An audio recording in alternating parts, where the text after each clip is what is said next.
thank you so much for joining tonight. We're going to be discussing everything about healing your PCOS. This is for people who also just write anything in the chat that you want to ask. So we have Courtney who will be looking after the chat messages and letting everyone in tonight to the webinar. So if you have something that you want to ask, we will have question and answer at the end. You can also select on the chat box, you can select everyone or just to Courtney. So you'll be able to see Courtney O'Connell co-host. So if you want it to be anonymous and not for everyone to be able to read your question, then feel free to do that. And then Courtney will be able to pass it on to me. That's Courtney. You can just click her name in the chat box. And yeah, I'd love for you to ask anything that pops up because if you're thinking it, then there's probably a bunch of other people who are thinking it as well. So let's get started. So we're going to be talking all about PCOS. If you have been diagnosed with PCOS, if you suspect that you have PCOS, if you have been treating your PCOS for a long time with no success, then this is a really good start for you to be able to figure out what might be going on, how to go about diagnosis, how to actually understand your PCOS a lot more, because I feel like a lot of people don't actually understand what PCOS is. So the first thing that I wanted to bring up is that there's actually 4 different types of PCOS. So a lot of people just get told at the doctors, maybe you've done, bloods or you've had an ultrasound, and then you get told you've got PCOS. But the cool thing is understanding the type of PCOS that you have, and then we're able to treat it more specifically and to the point. So we'll go over what the different types of PCOS actually is, and you'll kind of be able to think about what category you might fit into based on your symptom picture and any pathology that you've already done. Another interesting fact, did you know that the pill does not actually balance your hormones or regulate your period? So this is a really common one that I see in my clinic with patients with PCOS who get put straight on the pill or just have been on the pill forever and then get diagnosed with PCOS when they come off. This can be really common. So we'll go into detail about that a little bit more tonight as well. And did you know that you can have cysts on your ovaries and not have PCOS? And just the same, you can have PCOS without having cysts on your ovaries. So think about that again. So you can actually have cysts on your ovaries and not have PCOS. And you can have PCOS without having cysts on your ovaries. So I personally think that PCOS should be renamed. So PCOS stands for polycystic ovarian syndrome. But because of this reason, a lot of people think that when they have an ultrasound and they get told that they have cysts on their ovaries, that they have PCOS, but it's just not the case. And so that's why I want to go over the diagnosis criteria tonight so you can fully understand how to actually be diagnosed properly and if you might have been misdiagnosed before already. And so wait until the end because I do have a gift for you for attending tonight, which I'm super excited about. And so as most people who follow me know, this is my puppy. He's a lot bigger now, but I think this is like the cutest photo of him ever. So just a heads up for tonight. So I do get super excited talking about hormones and sometimes I can speak really fast. So please write any questions that you have in the chat box for me and we will be monitoring those. Make sure that you have pen and paper to make notes because this actually helps you to absorb the information more.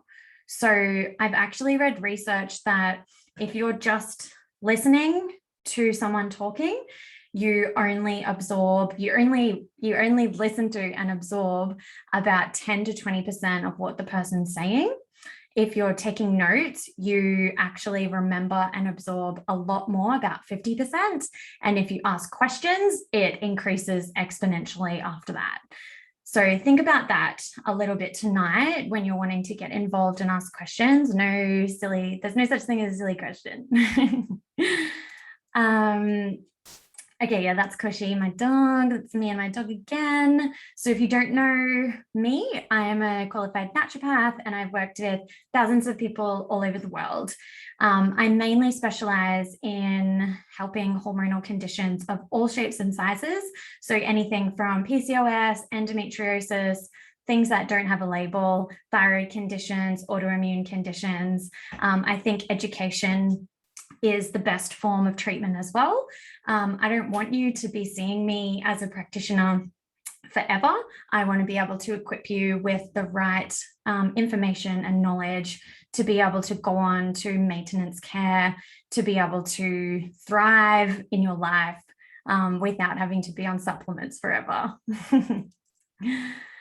So who wishes that they could just ditch their period altogether? Well, tonight I really want to explain to you why your period is something that we can celebrate rather than wish away. So a lot of PCOS clients of mine have irregular periods or just don't have periods at all.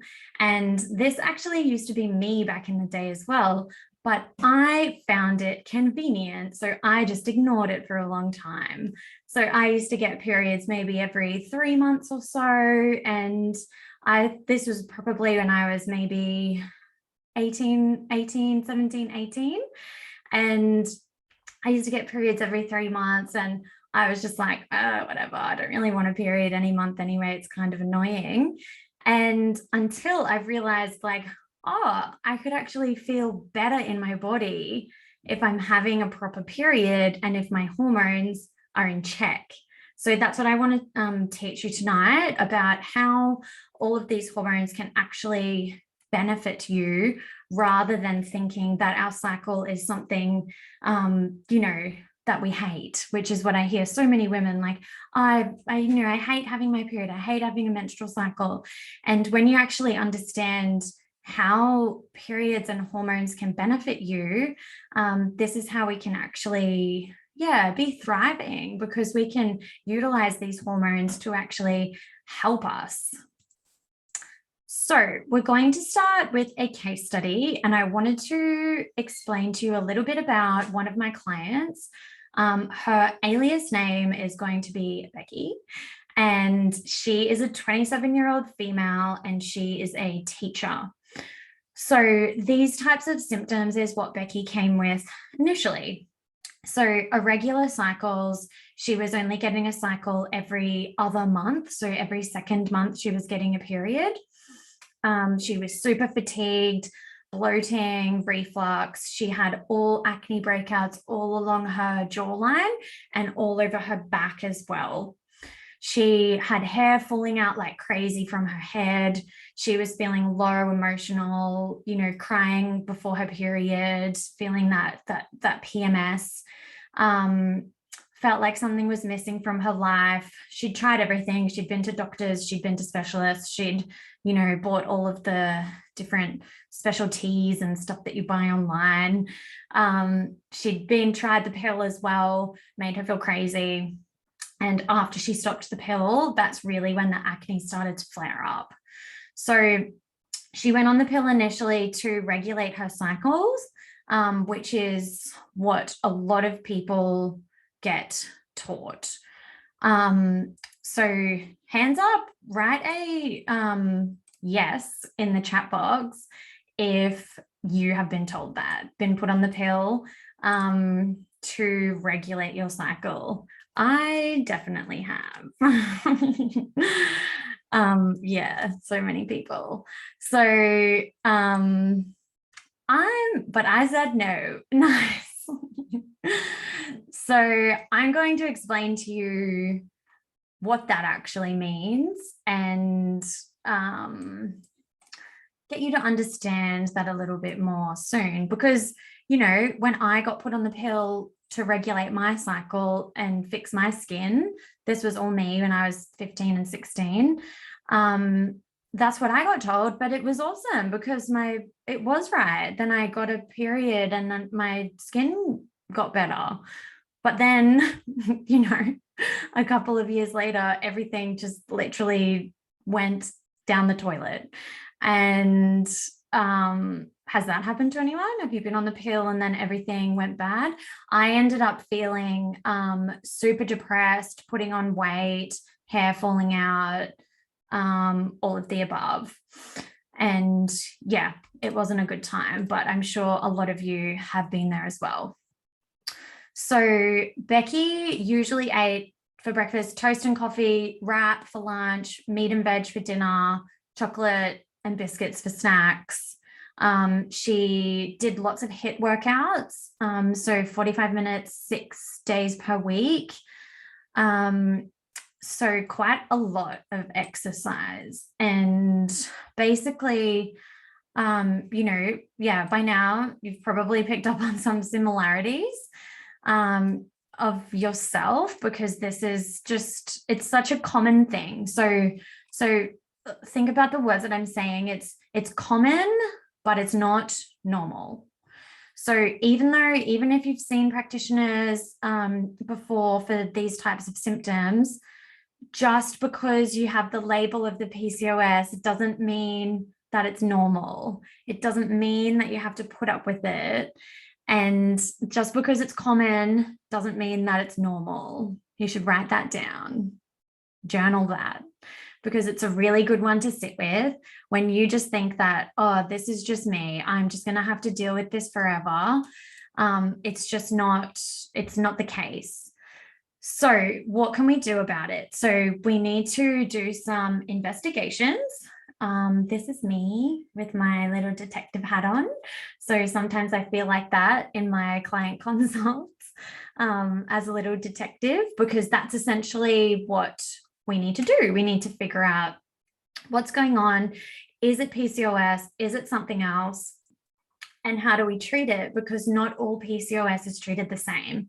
I could have 10 people lined up in front of me, all with the diagnosis of PCOS, and they could all look totally different in their symptom pictures. They could be totally different weights. Some could have acne, some could not. Some could have totally different blood results to this. So that's why it's so important to just do individualized treatment. And when we're just doing Band-Aid solutions like going on birth control or going on Roaccutane, it's just, it's not a long-term solution, and it's just a Band-Aid. And it can be okay initially, you know, for temporary treatment if you need, but I don't see it as a long-term solution. So write these down. Blood tests to do to check for PCOS. So we need to check the estrogen, progesterone, free testosterone. This is important to make sure that it's the free testosterone. So you can get your total testosterone checked, but the free testosterone is the one that we need to look at. SHBG stands for sex hormone binding globulin, and SHBG is one that can be increased a lot if you have been on birth control. So this can be the pill, the Mirena, the rod, the depot shot, not so much with the copper IUD, but usually all the others. Did I miss any? I think that's all of them. So SHBG, sex hormone binding globulin. So what it means is that it binds up to sex hormones.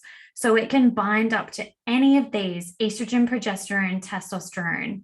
And usually what happens when you're on the pill or birth control, SHBG goes up and SHBG binds up to a lot of your progesterone. And what this means is that when your progesterone is low, which it usually is when you're on the pill anyway, this is what can cause the testosterone to increase. And your testosterone is one of the markers of PCOS. So that's why it's so important to get this checked. And SHBG. Fasting insulin and fasting glucose is really important, and we'll learn about that in a sec when we talk about the different types of PCOS that you can have. So, and then the last one is zinc. So I usually always check things like zinc, iron, vitamin D, all of these really important nutrients as well. I do like to do comprehensive testing, but if you have to do the bare minimum, and these are usually the ones that your GP will be okay to test for under Medicare if you're in Australia. But if you can't, if the doctor won't do it, then I can definitely order all of these tests, but it's just not covered under Medicare. You just have to pay out of pocket, which I find, if you've been struggling with your health for a long time, it's kind of worth it. It's kind of worth putting the time and the money into your health to get the right testing done, to actually be able to figure out what's going on, to be able to get some answers. So, has anyone had these tested before? Write in the chat box if it's something that you're going to do and you're keen to do. Did you write it down?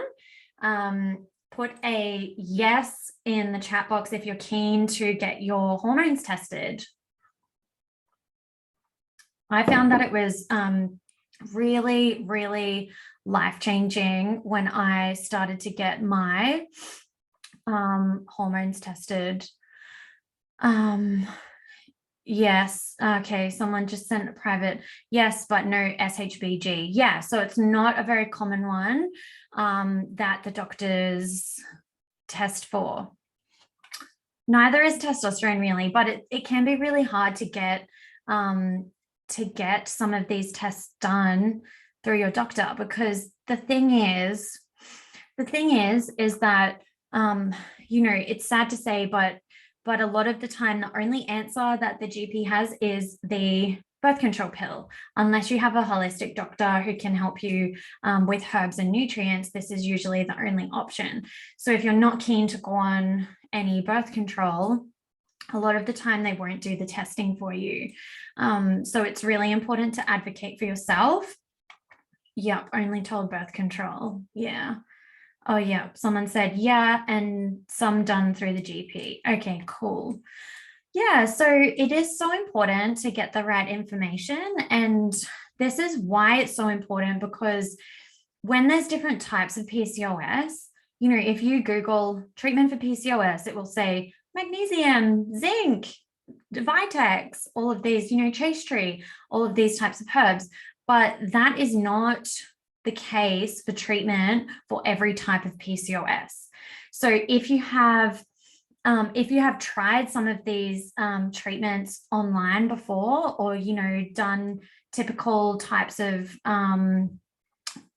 prescriptions off different websites for PCOS and it hasn't worked, then that might be why you might not be treating the right type of PCOS that you have.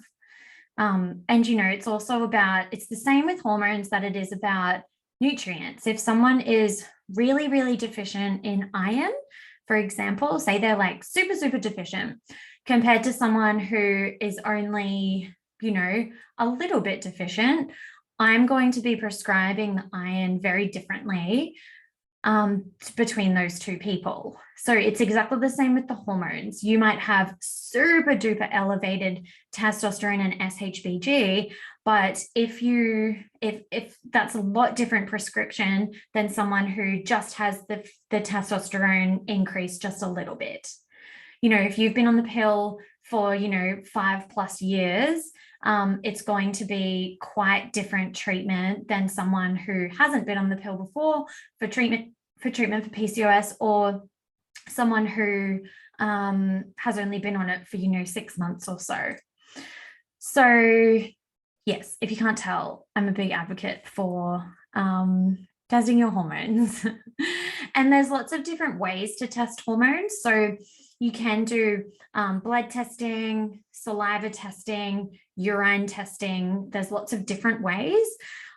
Ideally, urine testing is the gold standard for hormone testing, but we can also get lots of information from blood testing. So, the blood testing is a lot more affordable for people than doing super duper expensive functional hormone urinary testing. But I can, when someone knows how to read the hormone blood test properly, they should be able to help you with bloods, with doing hormones through bloods. It's not always like, if you've looked at your blood results from the doctor and it looks all okay, it might not be the case, because the reference ranges on the blood pathology forms are quite different to the way that I think about hormones and the way that I read hormones when we're looking at different conditions. Because, if we're thinking about progesterone, okay, progesterone is in range for a normal person, but how do we want it for someone who has PCOS, who has been on the pill forever? It's quite different. So we have to be able to analyze it and think about it in a more holistic, integrative, individualized way. Does that make sense? Ask me any questions that you have about testing, because it is really important. It is super important for you to get done. And then we're looking, so then moving on to the insulin and glucose. This is super important ones to get done. Usually only the fasting glucose will be done, which is in a normal type of liver function test and full blood count type of blood test. But the fasting insulin is not very common. And that one has a big reference range. Usually I like fasting insulin to be under 5 for anyone, but especially PCOS clients. And usually this can be, above 10 plus for a lot of people. And that's really showing insulin resistance, which we'll talk about more in a second. So next thing. PCOS cannot be diagnosed by ultrasound alone. So has anyone here been diagnosed or heard of someone who's been diagnosed with PCOS just by an ultrasound? So this is by getting an ultrasound done and seeing cysts on your ovaries. Write to me if you have. I'll be interested to know, because it happens all the time that I get patients who come to me and on their form they say, I've got PCOS, or I've got cysts on my ovaries and I was diagnosed with PCOS. And it's actually not an accurate way for diagnosis, because like I said before, you can have PCOS, you can have cysts on your ovaries and not have PCOS. And you can have PCOS and not have cysts on your ovaries. Did I just say that the same way around? I forget. It's the same thing. Yeah, you can be misdiagnosed both ways by just getting an ultrasound. So you can't, it can be dismissed as well by when they find out that you don't have cysts on your ovaries. It doesn't mean you don't have PCOS. What did Melissa say? Oh, so you got diagnosed. So you had cysts plus the chin acne, and that's how they diagnosed. Okay, cool. We'll talk about that in a sec. So this is actually the diagnostic criteria. So diagnosis of PCOS. So diagnosis can be made when at least 2 of the following criteria are met. So irregular periods or no periods. So a normal period should be coming. So a normal cycle can be between about 26 or 27 days and 32 days. So if it is longer than a 32-day cycle consistently, then that would be an irregular period. And why is that? It's actually because, so if you can understand why your period comes late, it can really help you to be able to treat your hormone issues. And the way we can understand that is that we need to be ovulating in the middle of our cycle. And at ovulation, that's when you start to make your progesterone, a big dose of your progesterone in that 2 weeks that leads up to your period. But if the ovulation happens later, so if it happens, say, at the 3rd week, then this is going to cause the progesterone to take longer to build, and then the period will come later. How would this apply to a 14-year-old? Does she have a period yet? Has she had her first period yet? Because it can apply as well. But if it can be common to not get a regular cycle for the first few years of having your period, which is what the mistakes happen a lot when people get put on the pill at 14 years old or 15 years old. When, if you get your first period, this is what happened to me. I got my period, then it was irregular, so I got put on the pill to regulate it, even though that's normal. I wouldn't expect, for a 14-year-old to be having a cycle every single month, because it's normal. So she did have, but not have periods for several months. Okay, if it's several months, that might be worth looking into for sure, especially if she's getting any skin breakouts or anything like that, because girls are getting their periods much earlier now than previous. So I would probably, kind of put it back a bit if she's been getting them for a while and her skin is fine. It might be worth looking into if she does have cysts on her ovaries, which is valid to look into now. So, okay, so diagnosis: irregular periods or no periods. So sometimes people get kind of like this, I suppose. You might get a period and then not get one for, say, 7 months. Or I've had clients who haven't had periods for 3 years.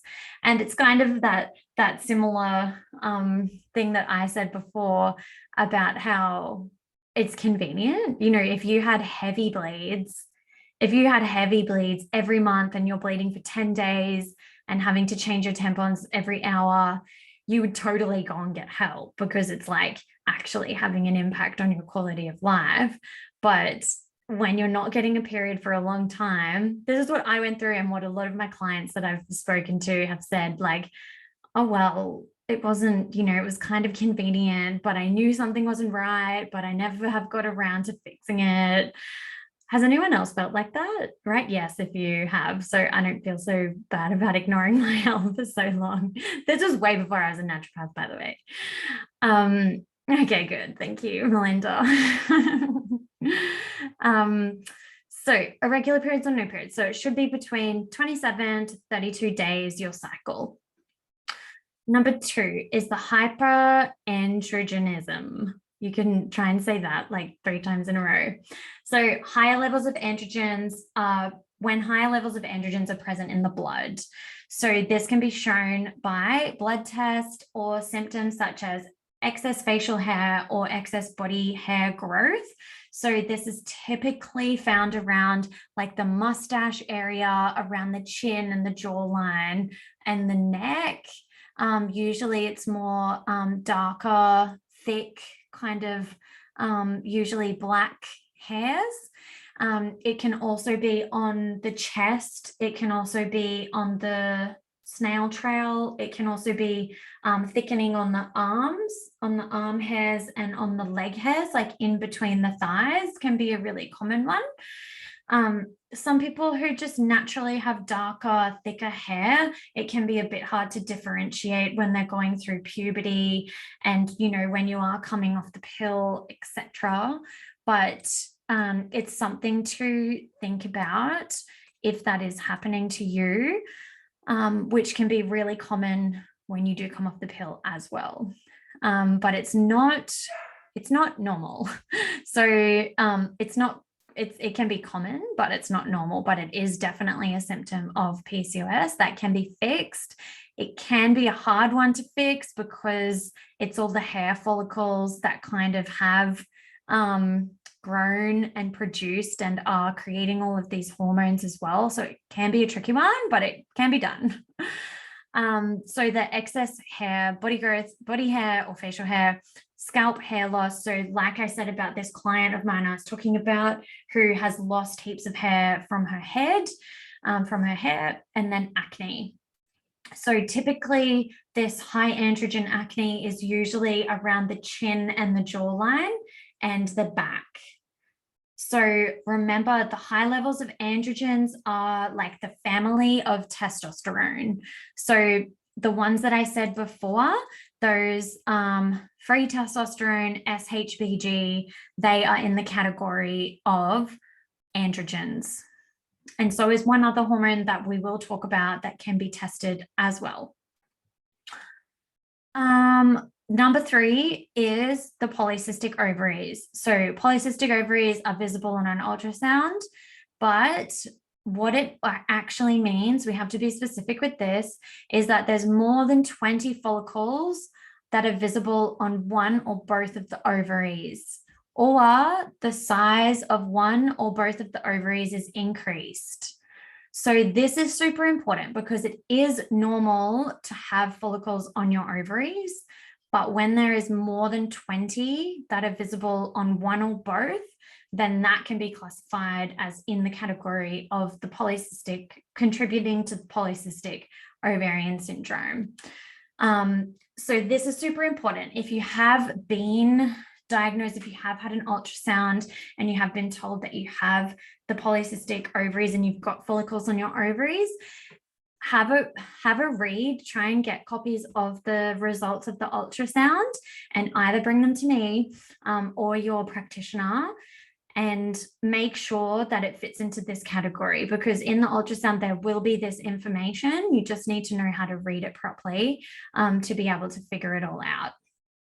So that's a really important one because, like I said, it's normal to have follicles on your ovaries, but we just need to make sure that it's not more than this amount. And so you do not need to have an ultrasound if you fit into criteria 1 and 2. So how does that feel?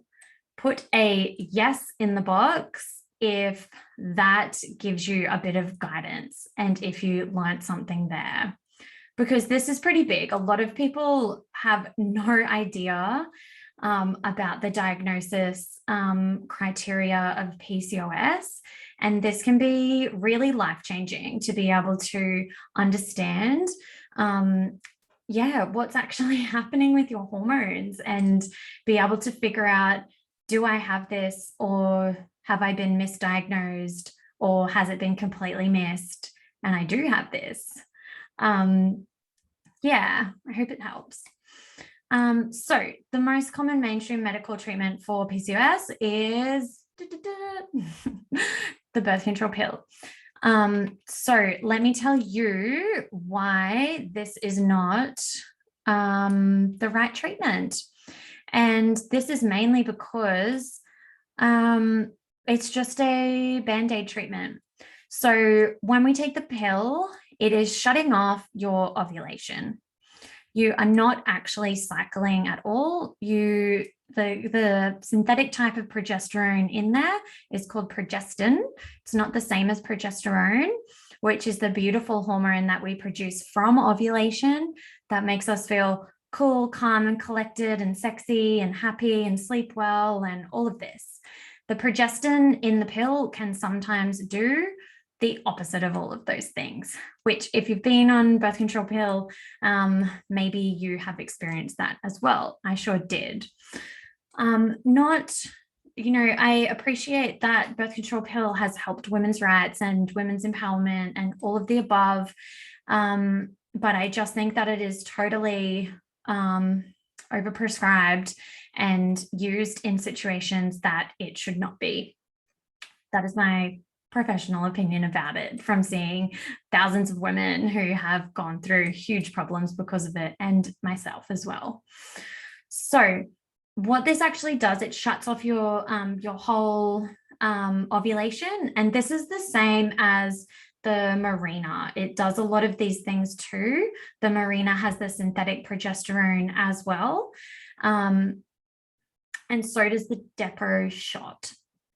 So a lot of these things, the copper IUD, this is a different story. We don't really have to go into it too much, but I just wanted to explain why this is not actually treating PCOS. So when you have a bleed on the pill, it's not actually a period, it's just a withdrawal bleed. So when you take the sugar pill on the bleed, on the pill packet, like this little picture, and you go around and then you take the sugar pills, that gives you your period, but it's just sugar pills. It just means that it's a withdrawal from the synthetic hormones, and that makes you shed the lining of the uterus. So it's not actually a real period because you didn't ovulate. So you can call it a pill bleed, is what I like to call it, because it's not actually a real period. And your hormones are just totally not doing the natural thing. So I hope that helped you understand why it wouldn't be the right thing for PCOS, because PCOS has nothing to do with that. We don't need to shut off the ovulation. We need to get the ovulation happening more regularly, because if you're having an irregular cycle, if you're not getting a period, it means you're not ovulating most of the time. I would say like 98% of the time that's the case.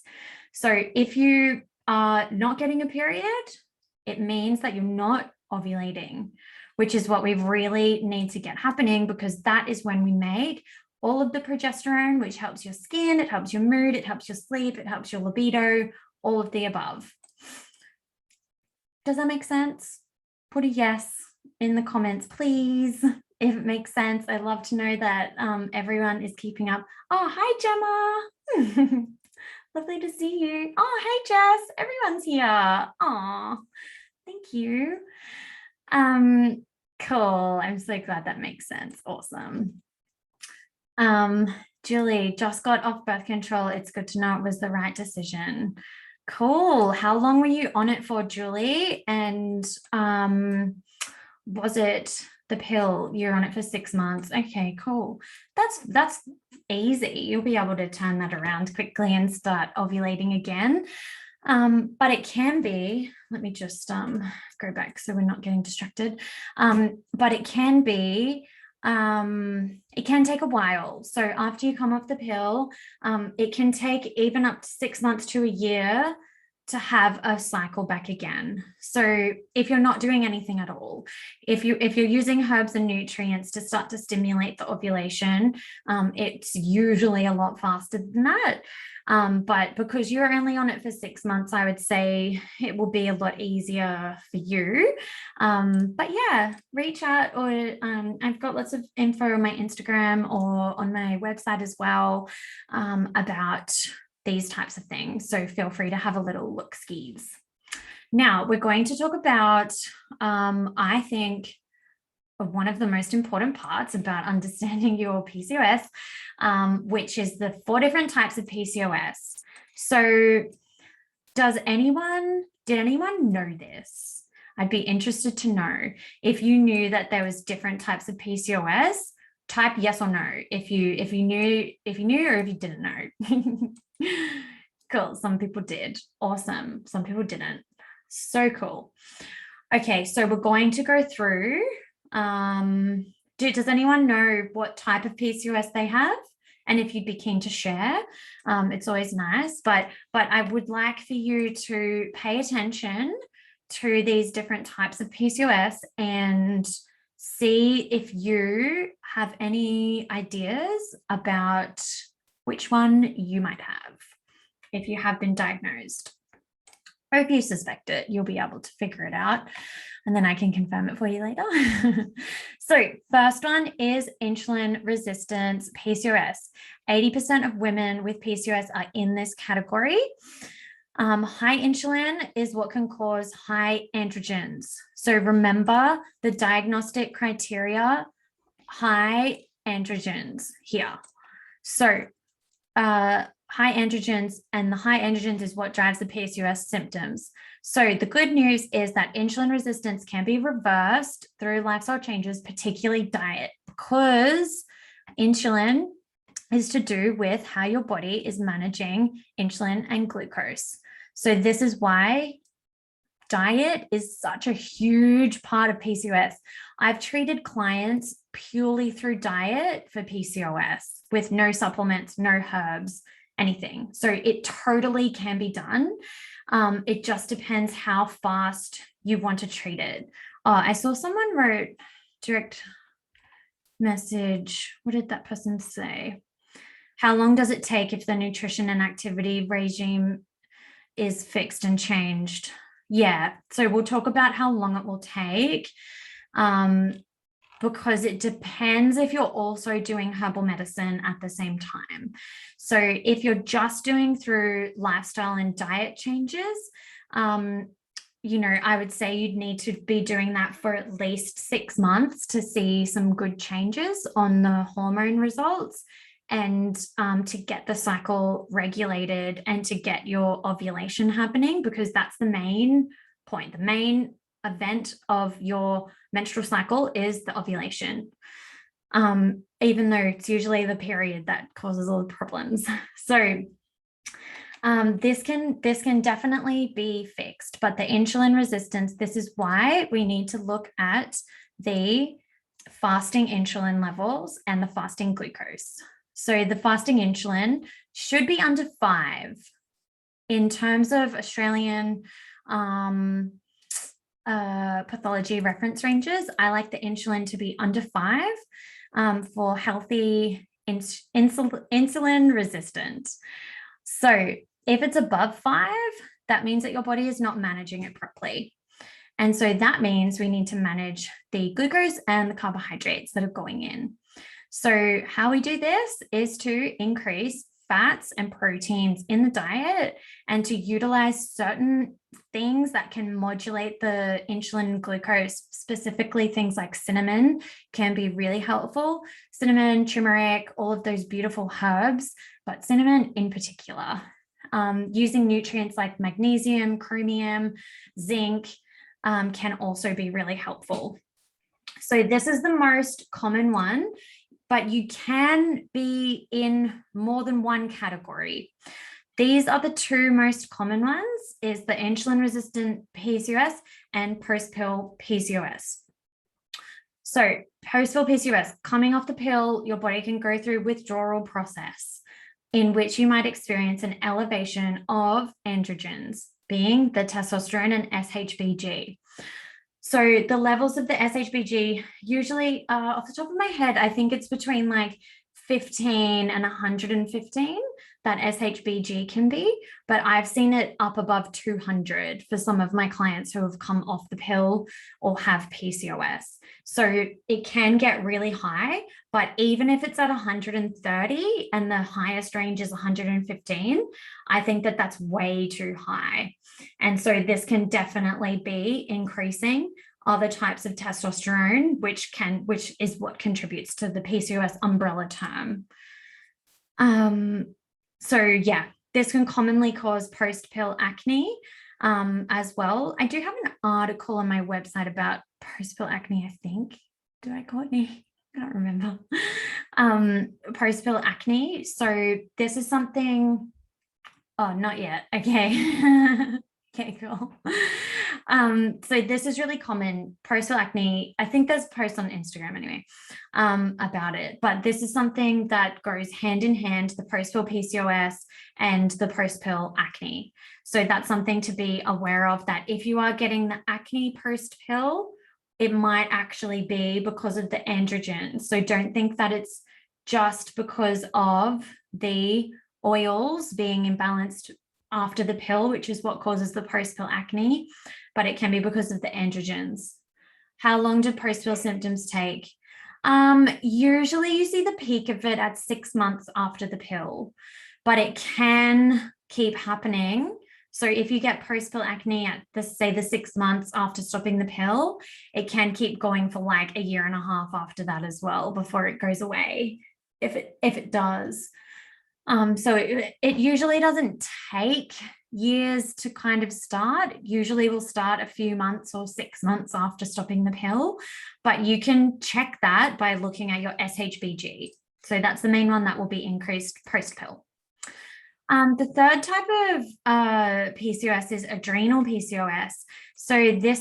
So adrenals are the 2 little glands that are on top of your kidneys at the back. And this is what secretes your adrenal hormones, like your cortisol and your adrenaline. So adrenal PCOS is a lot less common. I think it's about 10% of people have this one. I think about 10% have the adrenal PCOS. And it's driven by the body's stress response. So in adrenal PCOS, only DHEAS are elevated, which is a type of androgen, but it's not testosterone. So you can get this one tested as well. So if all of these come back okay, then I would recommend to get DHEAS. Can I just type that? DHEAS is the one to, oh, whoops, I just direct messaged it.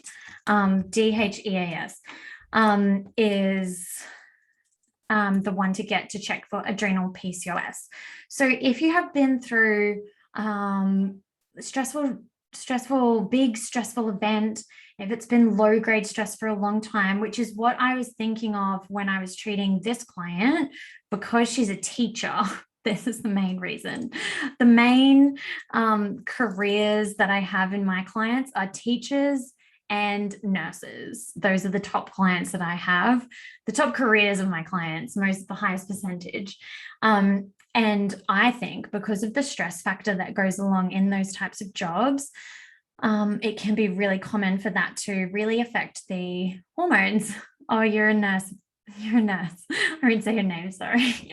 Yeah, it's really, I just got a direct message saying, lol, I'm a registered nurse. Yeah. Honestly, I have so many clients who are registered nurse.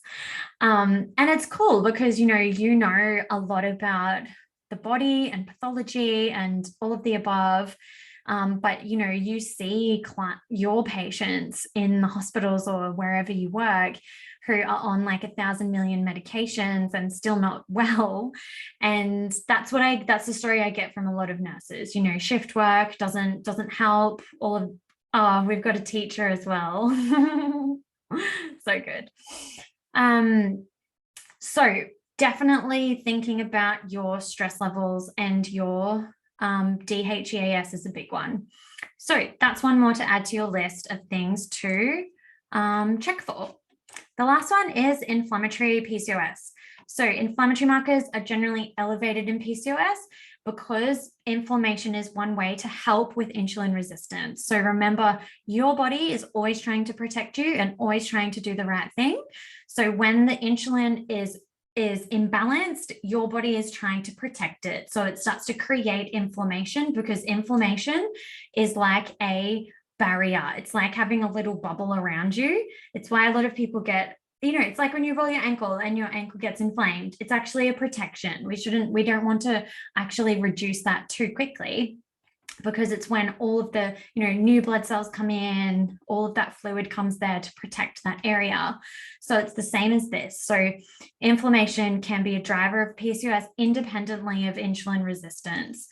So the inflammation can also stimulate excess androgen production as well. So does that make sense? So inflammation can be caused by insulin resistance, but it can, even if there's not insulin resistance there. So if your insulin levels are fine and under 5 and your fasting glucose is also fine, under 5, I like the fasting glucose to be as well, then inflammation can also stimulate your excess androgen production from the ovaries.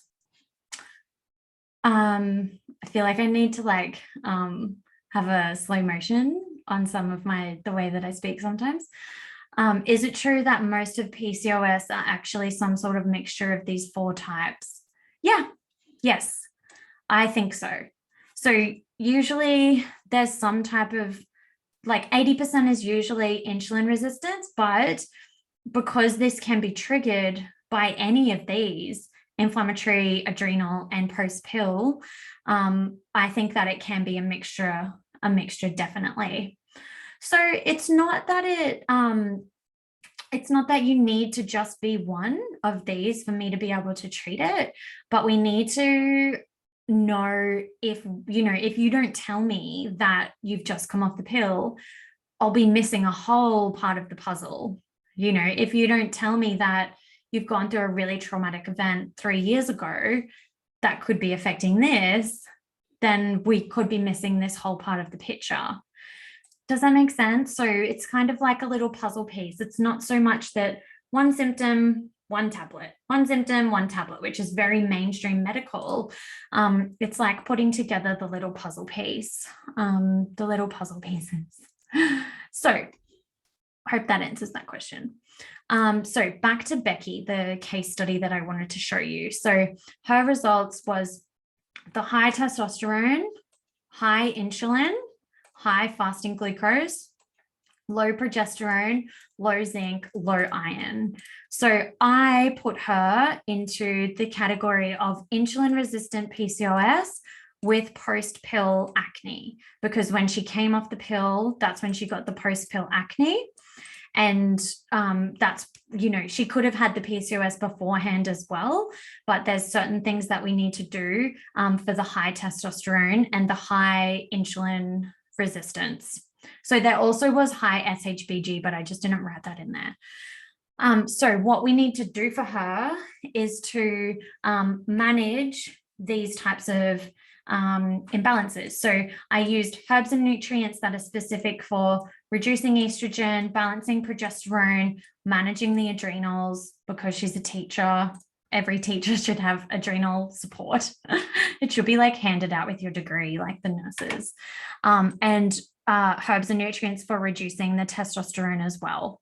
So this includes things, it is a mixture, and it is very specific to the person, but things that I like to use, cinnamon, and these are usually in concentrated herbal formulas.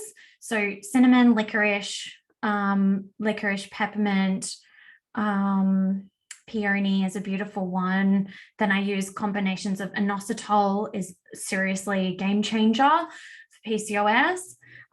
Especially insulin resistance PCOS, inositol is a absolute game changer.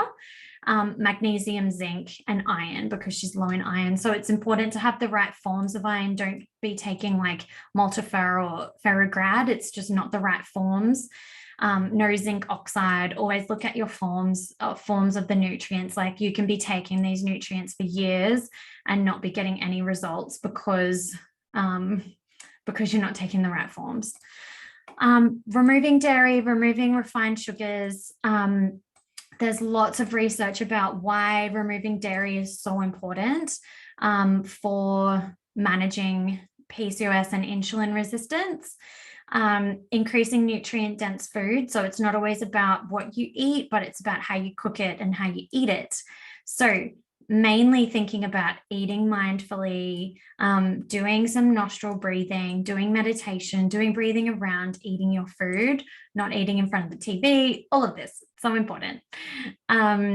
Eating 6 cups of vegetables per day. The raw goat's milk.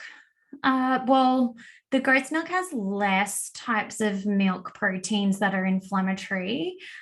So usually the goat's milk is okay in this type of situation. Movement, changing to yin yoga, walking, low intensity, not high intensity exercise, because your body doesn't know the difference between HIIT classes, like going to those crazy ones where you're doing like 1,000 jumping whatever things, and some really stressful traumatic event that happens at work. It's the same hormones that are produced in the body, and we do not want to be releasing that every single day. It's just going to slow down the process of healing. Lifestyle changes was removing the endocrine disrupting chemicals and removing all of those personal products that affect the hormones. So there's lots of research around how perfumes, plastics, skincare with fragrances, all of this can actually affect your estrogen and progesterone balance. So this is something that we really need to look at changing in all of our lifestyles. It's just so easy to get things in plastic and heat them up and all of that, but it's just really not for long term to be able to see good changes. Has anyone put a yes in the box if you have started to go low tox, if you've ditched your perfume and ditched your smelly your deodorants and all of that? That's so awesome. In terms of fragrances, essential oils okay to use? Yeah, but just make sure they're pure. So I would just be picky with the essential oils, and don't get cheap, nasty ones, because they're probably just fragrances with like fancy labels. But even if it says natural fragrance, it's not natural, it's fake. And anything that says fragrance on anything like skincare or whatever, fragrance can actually include like 300 different chemicals in it, and they can just put it under the category of fragrance, because the skincare industry is like completely unregulated. So there's just nothing, there's no rules. There's no rules.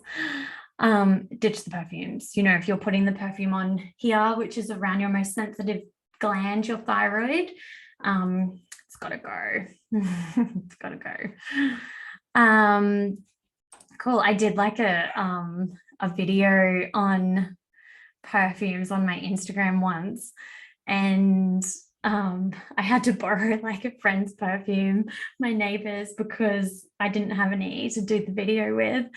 And I went out to the garden, and you can spray it, and the perfume actually, you go back in 10 minutes and it kills the weeds. And it just like, those videos where it just triggers people so much, because, people are addicted to their perfumes. It's like how they smell. It's like their signature scent, all of that. And yeah, a lot of people didn't like that. But I feel like it's important to know these things, right? Like, yeah, anyway, it's a good one. You should watch it. So this might not be surprising to you, but there's so many women out there who are struggling in the same situation that my client was. So if this sounds like you, it's something that you can start to pay attention to. So again, you might be thinking, how long is this going to take to work? How do I know if it's going to work for me? What if I'm still on the pill? What if I'm not ready to change my diet? Well, it's something that we really need to ask ourselves. Yeah, where do we want to be in 6 months from now? Do you want to be in the same position that you are in now with your health? Or do you want to start moving forward? And like I said, this can take it. It's really up to your diligence. If you are diligent and committed to your healing, and you're going to put in the work and make the changes, and know what your challenges are, get help from someone and get guidance, then it's just going to really help the rate at which you can change and the rate at which you can get results. So what I've done is I've taken the best protocols and put them all together for you in a program for people struggling with PCOS. So this is something that I so wish that I had when I was going through my health journey. So I would love to show you a bit about, what I'd love to offer you tonight. So if you're, tired of feeling tired of having crappy sleep, tired of insert any PCOS symptom here, and you're ready to make the changes, and I guess by now, you would have connected with a lot of these things that I've been speaking about. Another cool thing that you can do that I've created actually is a free hormone quiz. If you haven't done it yet, I would really love for you to do that. We're just going, we'll just pop it in the chat box so you can click that. So open that link that Courtney just put in the chat box, open it now, and then it will just be saved in your browser. And you can do that quiz, and that's going to tell you what category you might fit into. And it's a really good way to just get a bit of guidance as to what might be going on with your hormones. So that's the first step that I'd really love for you to take tonight. Remember, even just showing up here is a massive form of self-love and self-care. So I am super grateful for you to be showing up here tonight. And so this is my PCOS program. So Fix Your PCOS online naturopathic program. In it is 5-week online program. It includes my PCOS recipe book, PCOS food guide, access to my private Facebook group, and it actually includes a naturopathic consultation with me. So this is what's covered in the program. So we start off talking about just welcome, who am I, what are we going to be talking about, your responsibility for healing, goal setting, all of the above. Then we go through more in depth about 4 different types of PCOS, how to get your hormones checked. I send you all of the information and the pathology forms to get everything checked. We go through all of the recipe books, all of the foods to nourish, everything that you need to be able to be supporting your hormones. In this section as well, sorry, I didn't put it in there. In this first section is where you book your appointment with me. So then we'll be able to go over if you need any supplements, if you need me to read your bloods, whatever needs to happen. That all happens in that first part. And then we go on to stress and skincare. So if you're experiencing skin problems, the adrenals are overloaded, which most people are anyway, even if you don't have adrenal PCOS, it's so important. We do self-assessment. And then I teach you about what to actually do next. So I'm super excited for you guys to join me in this. This is the link as well. If you can click that link and save that in your browser too, so that you can have a bit more of an in-depth read. There's lots of information on there about what it actually includes and how it can help you. And there is a special price for everyone attending tonight that I'm going to keep open for the next probably 10 days. Is a good amount of time for you to email me or message me with any questions that you might have, to be able to make sure that this is right for you, because I want it to be right for you. We can also have a free call if you want to chat about anything. So if you can click on the link, I think Courtney's got the link for the free discovery call if you'd like to chat to me about anything. How cute is Cushy in this photo when he was tiny? Oh, which one are you having trouble opening?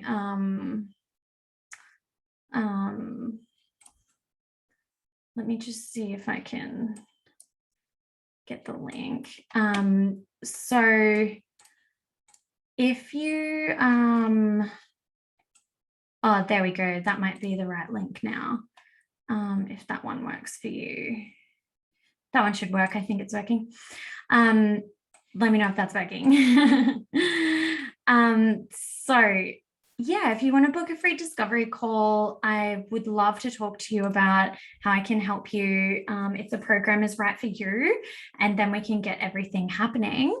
But yeah, okay, try that one. Awesome. Yep. So click on the links to book the free discovery call. You can also just email or message me after this tonight, and I can send it to you privately if you lose the link or anything like that.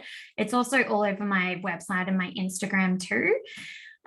But yeah, it's been really great talking about all of these different parts of PCOS, and I hope that it's really helped you to understand how these things all link in together. I also saw that someone wrote, I've been on the mini pill for years and I'm trying to gain courage to stop this as I'm worried about acne coming back. So if you get onto this stuff now, like if you're on the pill still and you want to avoid getting post-pill acne, then doing this program is going to help prevent that from happening. So you can prevent it. I've definitely helped a lot of people, you know, who have been on the pill before, came off, had bad acne, gone back on it and too scared to come off. And so we do the work before you come off the pill. And then once you come off, you don't get those reactions. So if that helps to give you some confidence to be able to do it, it's something that I've helped a lot of clients with. And like I said, this program is all of the good stuff all put together that I've found has helped so many clients to be able to get through their PCOS journey. And I'm so happy that you've all been here and been so attentive and been so involved. It's really awesome to see, and I'm really excited to help some of you along the way with your journey. But yeah, like I said, please send me a message, however, Instagram, email, whatever. I'm on all of them all the time. And I'd love to have a chat with you. We can organize this call, following my Instagram. Thank you. I've always got heaps of information on there. Yeah, so let me know if you need any help, if you have any questions, let me know. And I'm more than happy to help. But thank you so much for joining tonight. And yeah, I really look forward to seeing some of you one-on-one and inside the program. So have a great night, everyone.